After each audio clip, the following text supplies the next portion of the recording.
Lionel Messi के bodyguard को तो आपने देखा ही होगा। लंबे, तगड़े और हर वक्त उनके आसपास रहने वाले। लेकिन क्या आप जानते हैं कि मेसी का एक और बॉडीगार्ड भी है? फर्क बस इतना है कि वो सूट बूट पे नहीं होता, बल्कि अर्जेंटीना की जर्सी पहनकर मैदान पर आता है।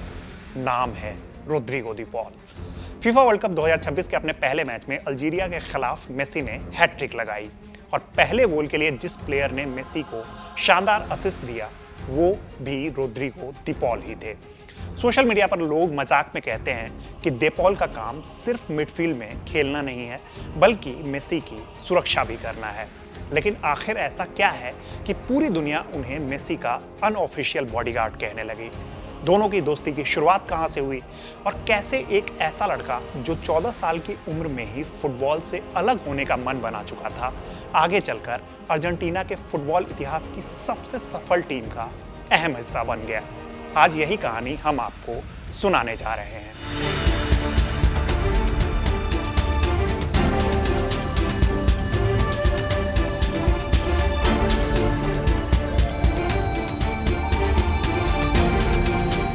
कहानी शुरू होती है अर्जेंटीना के एक छोटे से इलाके सारांदी से, जहां रोद्रिगो दी पॉल का जन्म 24 मई 1994 को हुआ।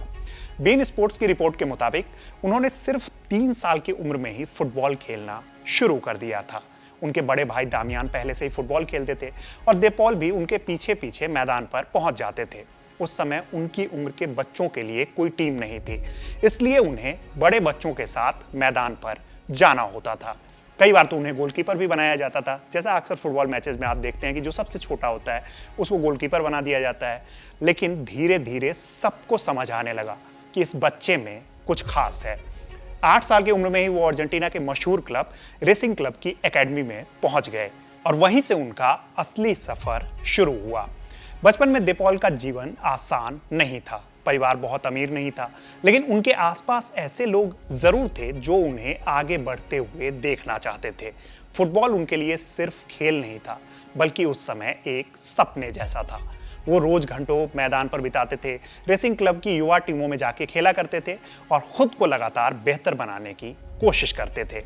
लेकिन एक ऐसा दौर भी आया जब उन्होंने लगभग फुटबॉल के मैदान से अलग होने का फैसला कर लिया था। अगर उस समय एक इंसान ने उन्हें रोकने की कोशिश नहीं की होती, तो शायद आज दुनिया रोद्रिगो दी पॉल का नाम भी नहीं जानती। बीन स्पोर्ट्स की रिपोर्ट के मुताबिक जब दी पॉल 14 साल के थे, तब उनके दादा ओस्वाल्डो दी पॉल का निधन हो गया था। वो दी पॉल की जिंदगी के सबसे अहम लोगों में से एक थे। इस घटना ने उन्हें अंदर तक झकझोर दिया। उन्होंने फैसला कर लिया था कि अब वो कभी भी फुटबॉल नहीं खेलेंगे। वो अपनी दादी के साथ समय बिताना चाहते थे, क्योंकि उन्हें लगता था कि उनकी दादी जो है वो अकेली हो चुकी हैं। उन्होंने ट्रेनिंग पे जाना बंद कर दिया। 1 हफ्ते तक वो क्लब से पूरी तरीके से दूर चले गए थे। लेकिन तभी उनकी रिजर्व टीम के कोच खुद उन्हें ढूंढते हुए उनके घर पे पहुंचे। उन्होंने दे पॉल को काफी मुश्किल से मैदान पर वापस आने के लिए मना लिया।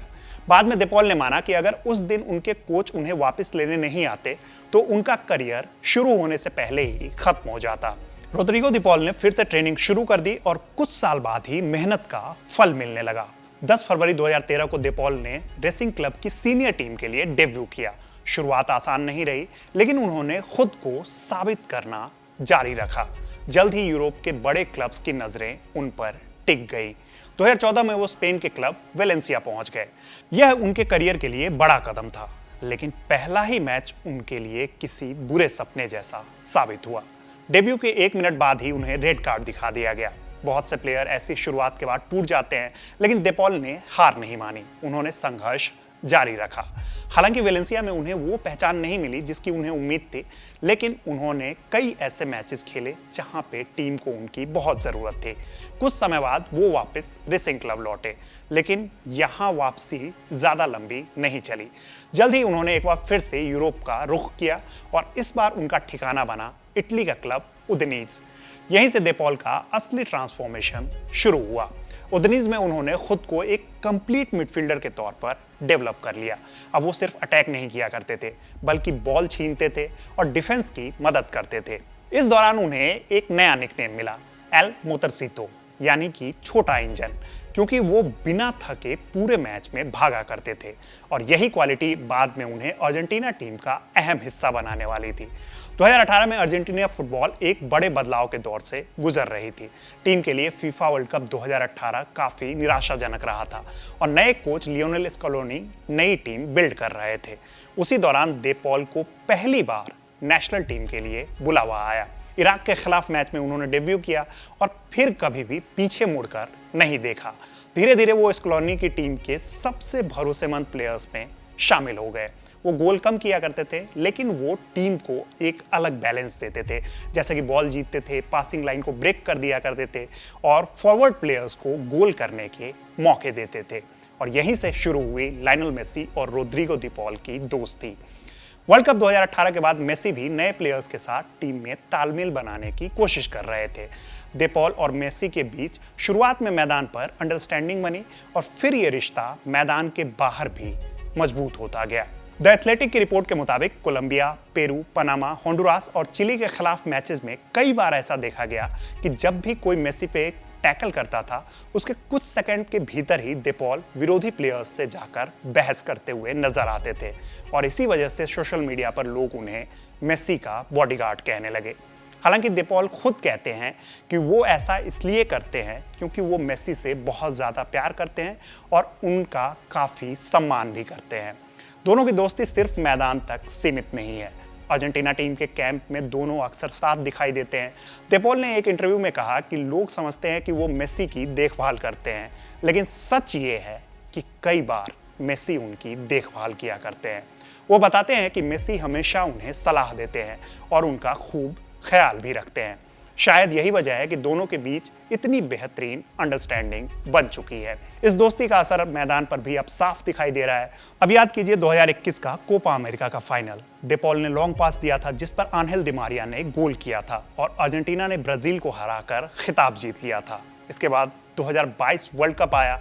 कतर में पूरी दुनिया की नजरें मेसी पर टिकी थी, लेकिन अर्जेंटीना टीम के अंदर हर कोई जानता था कि रोड्रिगो दी पॉल कितने इंपॉर्टेंट प्लेयर हैं। उन्होंने हर मैच में टीम को एक अलग एनर्जी दी और नतीजा ये हुआ कि अर्जेंटीना की टीम वर्ल्ड चैंपियन बन गई। फिर 2024 के कोपा अमेरिका में भी अर्जेंटीना की टीम को जीत दिलाने में रोड्रिगो डी पॉल ने अहम भूमिका निभाई और देखते ही देखते डी पॉल मेसी के साथ साथ अर्जेंटीना के गोल्डन एरा के सबसे अहम प्लेयर्स में शामिल हो गए। क्लब फुटबॉल में भी उनका सफर लगातार आगे बढ़ता रहा।